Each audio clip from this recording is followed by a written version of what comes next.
I'm an old Anglophile American conservative with several spicy Margaret Thatcher stories in my dinner party repertoire.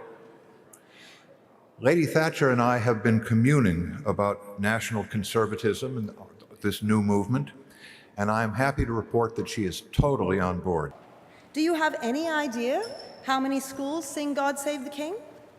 Because from where I'm standing, it doesn't seem like anyone cares. The ethnicity of grooming gangs and the perpetrators in those gangs is the sort of fact that has become unfashionable in some quarters, much like the fact that 100% of women do not have a penis.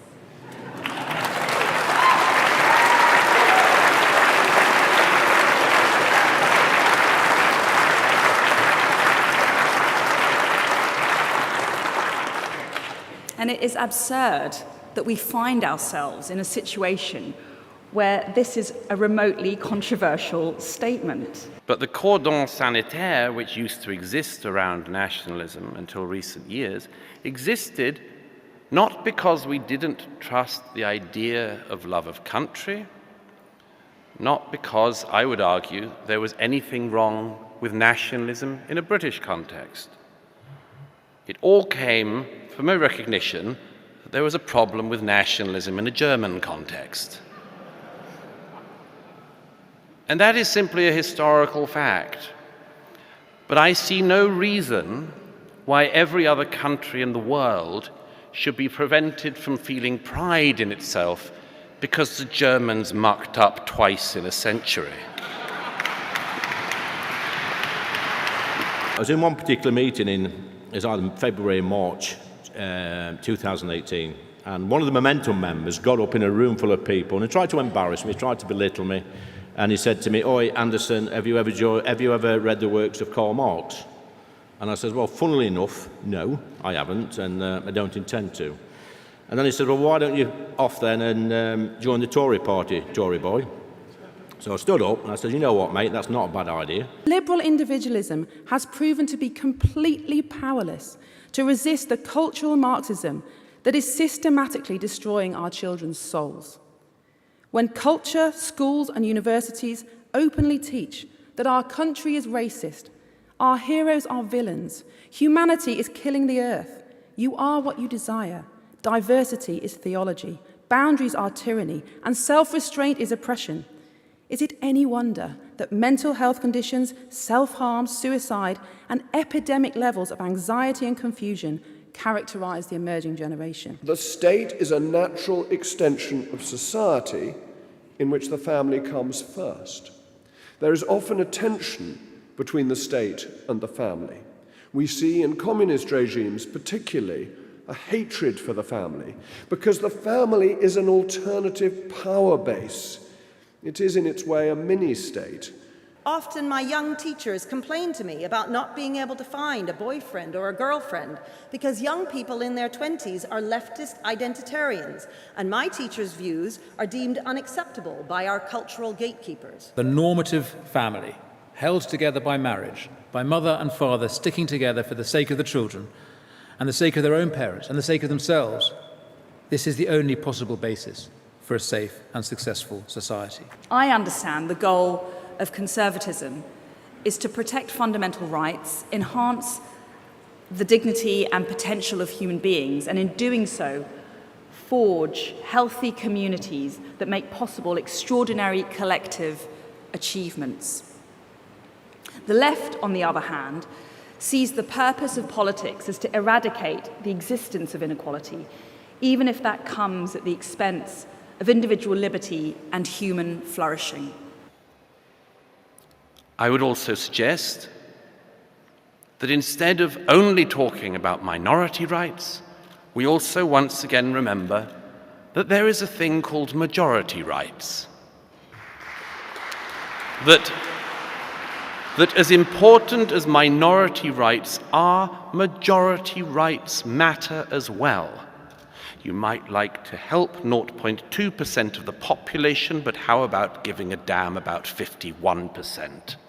I don't care if you're a red Tory, a communitarian, a follower of Burke, or, heaven forbid, a libertarian free marketeer. None of these traditions has a future. None of our philosophical musings or policy proposals will amount to anything long-lasting unless we address the one overarching threat to British conservatism, and indeed the whole of Western society. No, it's not climate change. It's not Russia or China or Iran. It's not the neo-Marxist ideology that has so weakened our institutions. It's not inflation or taxation or poor productivity. No. There is one critical outcome that liberal individualism has completely failed to deliver, and that is babies. The state will now pay anybody to look after your children other than the parents of the children. It won't offer any tax support. Indeed, you are penalised heavily by the state if you try to look after your own children. This is fundamentally anti-conservative. It is anti the family. It is hostile to the building block of society that conservatives should concentrate on. White people do not exist in a special state of sin or collective guilt. Nobody